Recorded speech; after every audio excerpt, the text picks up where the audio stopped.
આજે આપણે સ્વાધ્યાય 2.2 જોવાના છે. આના પહેલા લેક્ચરમાં આપણે સ્વાધ્યાય 2.1 વિશે ભણ્યું હતું. પેલું, સંખ્યાઓને યોગ્ય રીતે ગોઠવી સરવાળો કરો. હવે આપણાને અહીંયા છોકરાઓ શું કરવાનું છે? આ સંખ્યાઓને સૌથી પહેલાં આપણાને અહીંયા ગોઠવવાનું છે. બરાબર, સૌથી પહેલાં આપણાને ગોઠવવાનું છે, એના પછી સરવાળો કરવાનો છે. તો પહેલાં આપણે સંખ્યાઓને ગોઠવીએ. આમાં આ સંખ્યાઓમાં સૌથી નાની સંખ્યા કઈ છે? તો છે 208. બરાબર, 208. 208 આપણી સૌથી નાની સંખ્યા છે. એના પછી એના કરતાં મોટી સંખ્યા કઈ? તો છે 363. 363. આના કરતાં મોટી સંખ્યા કઈ? તો કઈ છે 837. હવે અહીંયા સરવાળો કરવાનો છે. બરાબર, અહીંયા પ્લસ કરવાનું છે. ચાલો આપણે પ્લસ કરીએ. 837, 363 અને 208.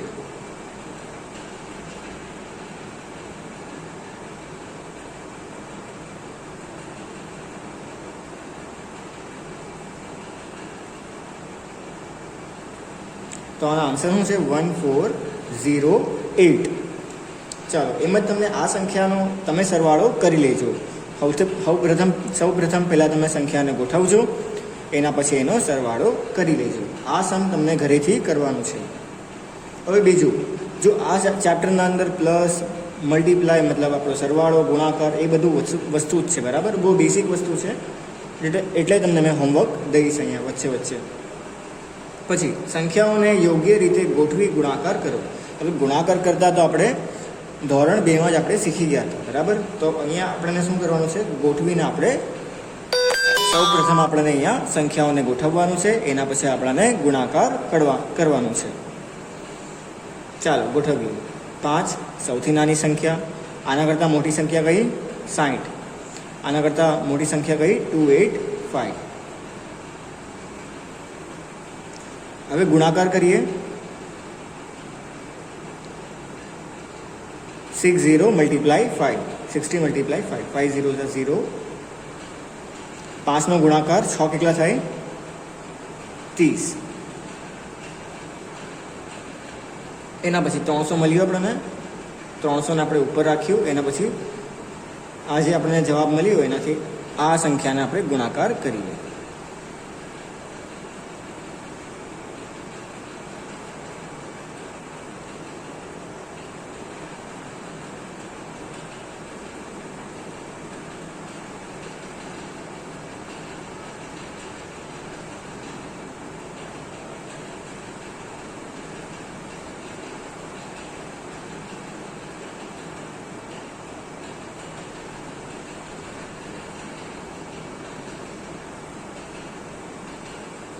તો આનો જવાબ શું છે? 31500.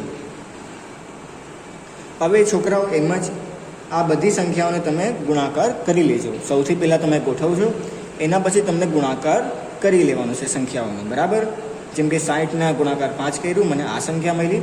હવે આ બેને ગુણાકાર કરીને મને જે સંખ્યા મળી એને મેં આના સાથે ગુણાકાર કરવા, એટલે મને આન્સર અહીંયા મળી જશે, જવાબ મળી જશે. એમ જ તમે આ બધા સવાલોનો જવાબ તમે ગોતી લેજો જાતે. બરાબર, બહુ ઇઝી છે, બહુ સરળ છે.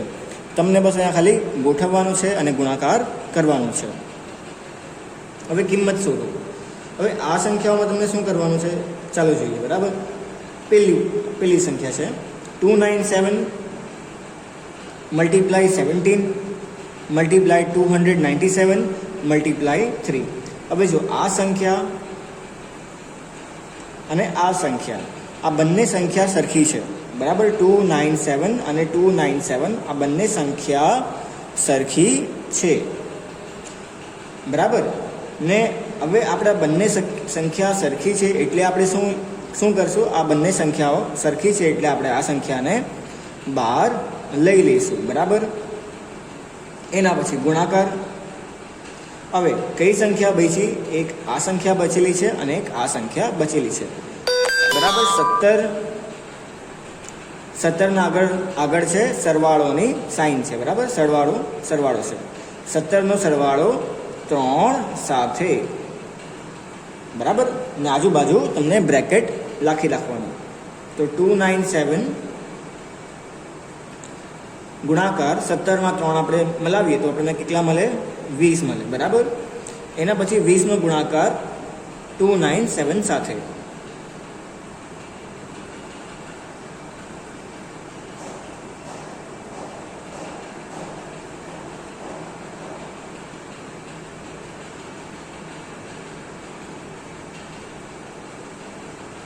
તો આનો જવાબ શું મળ્યો આપણને? 5940. આવી રીતના આપણાને શોધવાનું છે. આમાં બે સંખ્યાઓ જે સરખી તમને દેખાય એને બહાર નીકાળી લો. એના પછી જે સંખ્યા બચેલી છે, બરાબર, એ 17 છે, પછી સરવાળો છે અને બીજા 3 સાથે. આવી રીતના તમને શોધવાનું છે, બરાબર. જેમ કે આપણે આ જોશું, આ સંખ્યામાં આ સંખ્યા અને આ સંખ્યા, આ બંને સંખ્યા સરખી છે, તો આ સંખ્યાઓને બહાર નીકાળી લઈશું. અને પછી આ 92 સાથે આપણે સરવાળો કરશું 8ને. એના પછી આપણને જે જવાબ મળશે એને આપણે ગુણાકાર કરી લઈશું આ સંખ્યા સાથે, બરાબર. આવી રીતના તમને આ ત્રણેય સંખ્યાઓ શોધવાની છે. બહુ સહેલું છે. આ સંખ્યાનો સરવાળો છે અને બે સંખ્યા સરખી છે, એને તમે બહાર નીકાળી લેજો, બરાબર. એટલું જ તમને કરવાનું છે. બે સંખ્યાઓને બહાર નીકાળી લો અને જે સંખ્યા જુદી છે એનો એ સરવાળો હોય તો સરવાળો અને બાદ બાકી હોય તો બાદ બાકી તમે કરી લેજો. પછી યોગ્ય ગુણધર્મનો ઉપયોગ કરી ગુણકારો શોધો. હવે અહીંયા આપણને શું કરવાનું છે? અહીંયા આપણને ગુણધર્મ લગાવવાનો છે, બરાબર. અહીંયા આપણને ગુણધર્મનો ઉપયોગ કરવાનો છે. ચાલો જોઈએ. હવે અહીંયા સવાલ છે, સૌથી અહીંયા પહેલો સવાલ છે 738 મલ્ટીપ્લાય 103, બરાબર. હવે આ સમને આપણે કેવી રીતના સોલ્વ કરીએ? બહુ ઇઝી છે. અહીંયા આ સમના અંદર આપણને વિભાજનનો ગુણધર્મ ઉપયોગ કરવાનો છે. હવે વિભાજન શું થાય આપણને ખબર છે. બહુ સહેલી રીતે તમને સમજાવી દઉં. વિભાજન મતલબ શું છે? આપણે એક સંખ્યાઓને આપણે તોડી નાખીએ જેનાથી આપણને બે સંખ્યા મળે છે, બરાબર. જેમ કે 11 એક સંખ્યા છે. અગર મેં 11નું વિભાજન કરું તો મને અહીંયા કઈ સંખ્યા મળશે? 10નો સરવાળો 1 મળશે. 10 અને 1 આ બે જુદી જુદી સંખ્યાઓ આપણને મળી ગઈ. 10નો સરવાળો 1, આ બે સંખ્યાઓ છે. વિભાજન મતલબ શું હોય? આપણે એક સંખ્યાને બે સંખ્યાઓમાં તોડી નાખે છે. તો આ સમના અંદર, બરાબર, આ બધા જ સમના અંદર તમને અહીંયા વિભાજનનો ગુણધર્મ ઉપયોગ કરવાનો છે. ચાલો વિભાજનનો ગુણધર્મ જોઈએ. હવે પહેલું છે 738, એ અહીંયા લખી દીધું, બરાબર મેં. એના પછી હવે બીજી જે સંખ્યા છે એનો તમને અહીંયા વિભાજન કરવાનું છે. 103 100 અને એનો સરવાળો 3 સાથે. 100નો સરવાળો 3 સાથે તો શું મળે? અહીંયા આપણને 103 મળે. તો અહીંયા મેં વિભાજનનો ગુણધર્મ ઉપયોગમાં લાવ્યો છું. તો તમને બી એ જ કરવાનું છે. અહીંયા છોકરાઓ, તમને અહીંયા વિભાજનનો ગુણધર્મ ઉપયોગ કરીને તમને જવાબ શોધવાનો છે. હવે જોજો છોકરાઓ, હવે આપણે શું કરીએ, બરાબર. આગળ શું કરીએ? હવે આના આગળ તમને શું કરવાનું છે? ધ્યાનથી તમે જોજો. સૌથી પહેલાં આ સંખ્યાને આ સંખ્યા સાથે ગુણાકાર કરવાનું છે. 738ને ગુણાકાર કરવાનું છે 100 સાથે. એના પછી 738ને ગુણાકાર કરવાનું છે 3 સાથે. આવી રીતના 738 મલ્ટીપ્લાય 100, પછી જે પ્લસ છે એ તમને મૂકી નાખવાનું અહીંયા. પછી 738 મલ્ટીપ્લાય 3. આવી રીતના તમને સોલ્વ કરવાનું છે, બરાબર. 738નો ગુણાકાર 100 સાથે, પછી 738નો ગુણાકાર 3 સાથે. ને વચ્ચે કઈ સાઇન છે? આ બંનેના વચ્ચે કઈ સાઇન છે? પ્લસ. એટલે આ બંનેના વચ્ચે કઈ સાઇન છે? અહીંયા કઈ સાઇન આવે? 100ના પછી કઈ સાઇન છે? પ્લસની સાઇન છે. તો અહીંયા પ્લસની સાઇન મૂકી દીધી, બરાબર. બહુ ઇઝી છે. આ બી કંઈ હાર્ડ નથી. તમને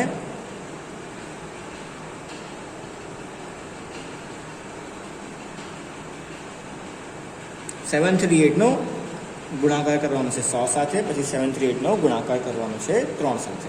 હવે આપણે જવાબ શોધીએ. 738નો ગુણાકાર 100 સાથે, તો 2 0 એ લગાડી દો તમે, બરાબર, 2 0, અને 738નો ગુણાકાર 3 સાથે.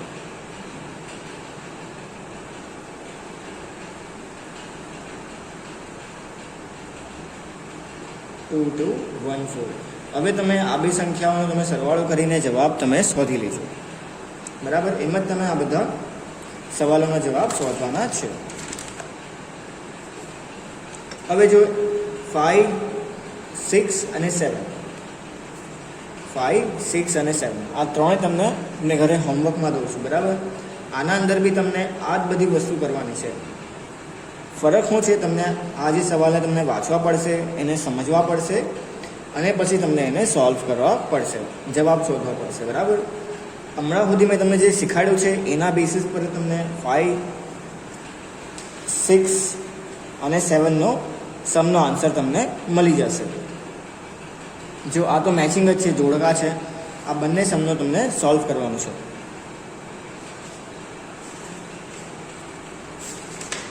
એના પછી સ્વાધ્યાય 2.3 અહીંયા આવી જાઓ. સ્વાધ્યાય 2.3માં નીચેનામાંથી કોનો જવાબ શૂન્ય નથી. તો અહીંયા જવાનું છે, આ બધા સવાલોમાં જવાનું છે. આ બધા સવાલોમાં કયો જવાબ શૂન્યમાં નથી આવતો, બરાબર. આનો જવાબ 0 નથી આવતો, એ આપણને જોવાનું છે. પહેલો સવાલ છે 1નો સરવાળો 0, તો અહીંયા આપણને જવાબમાં શું મળશે? 1 મળશે. તો આનો જવાબ શૂન્ય નથી આવતો? હા, નથી આવતો. તો અહીંયા આવશે હા. આના શૂન્યમાં જવાબ નથી આવતો, હા. એના પછી 0નો ગુણાકાર 0, તો અહીંયા શું આવે? 0 આવે. તો આનો જવાબ શૂન્ય છે, બરાબર, મતલબ ના.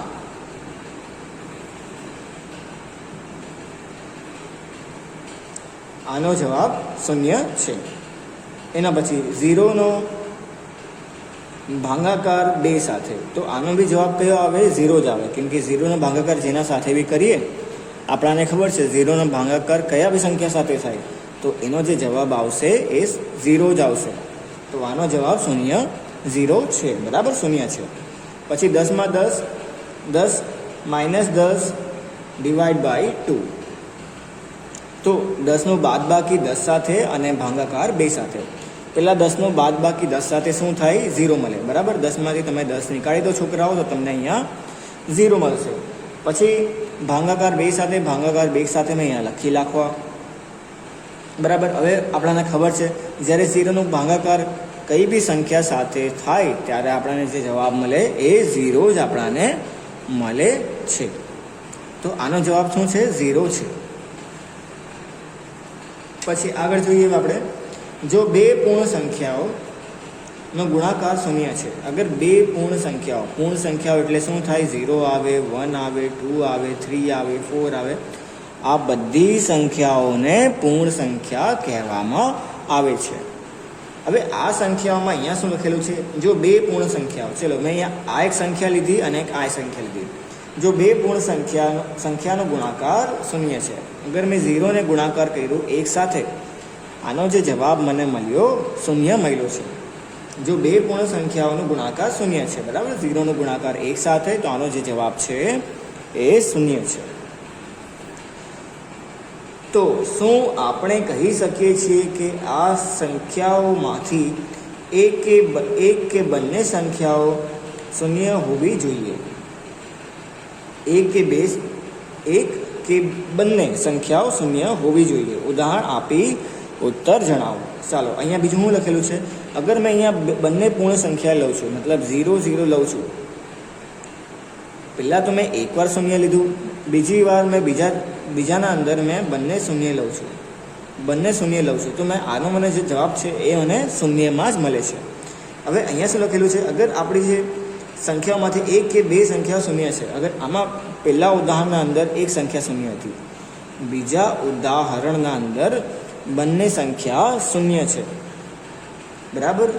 0 સંખ્યા હોવી જોઈએ. તો સંખ્યા આપણને અગર જવાબ 0 શોધવો હોય, આપણને જવાબ જોઈએ 0, તો આપણને એક સંખ્યા યા બંને સંખ્યા શૂન્ય જોઈએ છે કે નથી જોઈતી? તો હા, જોઈએ છે. આપણાને એક સંખ્યા યા પછી બંને સંખ્યાઓ શૂન્ય હોવી જોઈએ, એટલે આપણાને જે જવાબ મળે એ આપણને શૂન્ય મળે છે. સારું, હવે આગળ જોઈએ. જો બે પૂર્ણ સંખ્યાઓનો ગુણાકાર, અચ્છા આ તમે કરજો, બરાબર. હવે આ તમે કરજો, મેં તમને સમજાવ્યું, એમ જ તમને 3 તમને જાતે કરવાનું છે. વિભાજનના ગુણધર્મોનો ઉપયોગ કરી શોધો. પાછો હજી એકવાર આપણને વિભાજનનો ગુણધર્મ આપણને ઉપયોગમાં લાવવાનો છે. ચાલો જોઈએ હજી એકવાર. 7 to 8 મલ્ટીપ્લાય 101. આના પહેલાં સ્વાધ્યાયના અંદર બી વિભાજનનો ગુણધર્મ આપણે ઉપયોગ કરેલો હતો. છોકરાઓ, પાછું તમને વિભાજનનો ગુણધર્મનો ઉપયોગ કરવાનો છે. કોઈ મોટી વસ્તુ નથી. તમને અહીંયા શું કરવાનું છે? 7 to 8 છે. 7 to 8 તમે અહીંયા લખી દીધું આપણી ચોપડીના અંદર. એના પછી 7 to 8નો ગુણાકાર છે 101 સાથે. 7 to 8 મલ્ટીપ્લાય, હવે 101 છે, 101નો વિભાજન કર્યું મેં અહીંયા, તો 100 અને 1 મને મળ્યો. તો 100નો સરવાળો 1 સાથે, તો શું મળે? 101 મળે છે, બરાબર. હવે પાછો વિભાજનનો ગુણધર્મનો ઉપયોગ કરવું, આપણે શું કરશું? સૌથી પહેલાં આપણે 7 to 8નો ગુણાકાર કરશું 100 સાથે, એના પછી 7 to 8નો ગુણાકાર કરશું 1 સાથે. 7 to 8નો ગુણાકાર 100 સાથે, તો 7 to 8 00 મળશે, અને પ્લસની સાઇન છે, વચ્ચે જે સરવાળાની સાઇન છે, સરવાળાનો ચિહ્ન છે, એ તો અહીંયા આવી જ જશે. હટાવી ના દેતા તમે છોકરાઓ, બરાબર. 7 to 8નો ગુણાકાર 1 સાથે, તો અહીંયા શું મળશે? 7 to 8 મળશે. બંને સંખ્યાઓનો સરવાળો કરી દો તો તમને આ સંખ્યા મળી જશે. એમ જ તમે વિભાજનનો પાછો ઉપયોગ કરીને, ગુણધર્મનો ઉપયોગ કરીને આ બધા સવાલોનો જવાબ તમે શોધી લાગજો. સારું, હવે પાંચમો સમ મેં તમને સમજાવી દઉં. પાંચમો સમ બહુ ઇઝી છે. અહીંયા શું છે? નિમ્નલિખિત સ્વરૂપ ધ્યાન કરો. આગળના 2 પગથિયા લખો. શું તમે કહી શકો છો કે સ્વરૂપ કઈ રીતે કાર્ય કરે છે? હવે અહીંયા આપણને શું કરવાનું છે? આગળના 2 પગથિયા લખવાના છે. આના અલાવા આપણને બીજા 2 પગથિયા લખવાના છે, બરાબર. એક પગથિયું અને બીજું પગથિયું આપણને લખવાનું છે. હવે તમે ધ્યાનથી જુઓ તો તમને ખબર પડે, બરાબર. જો 1 છે, 1 છે, પછી 2 આવ્યું, પછી 3 આવ્યું, પછી 4 આવ્યું, પછી 5 આવ્યું. ગુણાકાર 1 સાથે, અને સરવાળોમાં પાછો હજી પગથિયું વધે છે. 1 2 3 4 5, બરાબર. એના પછી આનો ગુણાકાર આના સાથે, સરવાળો 1 સાથે, અને આપણને જવાબ મળે છે. એમ જ હવે અહીંયા તમને કરવાનું છે. હવે તમે જોઈ શકો કે આપણને પહેલો, ત્રીજો, ચોથો, પાંચમો, છઠ્ઠો, 1 2 3 4 5 પગથિયા દીધા છે. આપણને 6 અને 7મા પગથિયાનો જવાબ દેવાનો છે, બરાબર. હવે છઠ્ઠામાં શું આવશે? 1 2 3 4 5 6 આવશે, અને ગુણાકાર 8 સાથે, અને અહીંયા 5 છે તો અહીંયા 6 આવી જશે. પછી જો 9 8 7 6 5 છે તો એના પછી શું આવે? 4 આવે. તો જવાબ મળી ગયો. કેટલો સરળ છે, જો ધ્યાનથી. હવે બીજું પગથિયું આપણે જોઈએ, બરાબર. 1 2 3 4 5 6 છે, આગળ આપણે 7 લખી દીધું, એટલે આગળનું પગથિયું આવી ગયું. ગુણાકાર 8 સાથે, અને સરવાળો 6 છે તો 7 સાથે. પછી અહીંયા 4 છે તો આગળ તમને 3 પાછળ તમને અહીંયા 3 લગાડી દેવાનું, તો તમને આનો જવાબ બી મળી જશે, બરાબર. એટલું સરળ છે, બતાવો. આ તમે કેટલું સરળ છે, બરાબર. આપણને ખાલી ધ્યાન દેવાનું છે અહીંયા, અને આનો જવાબ શોધવાનો છે.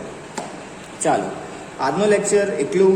હવે તમને આપણી નોટબુક કમ્પ્લીટ કરવાની રહેશે. ચેપ્ટર નંબર 2ની પૂર્ણ સંખ્યાઓની તમને સ્વાધ્યાય 2.2 અને સ્વાધ્યાય 2.3, 2.1, 2.1, 2.2 અને 2.3 આ ત્રણેય સ્વાધ્યાય તમને આપણી મેથ્સની નોટબુકના અંદર કમ્પ્લીટ કરવાની રહેશે.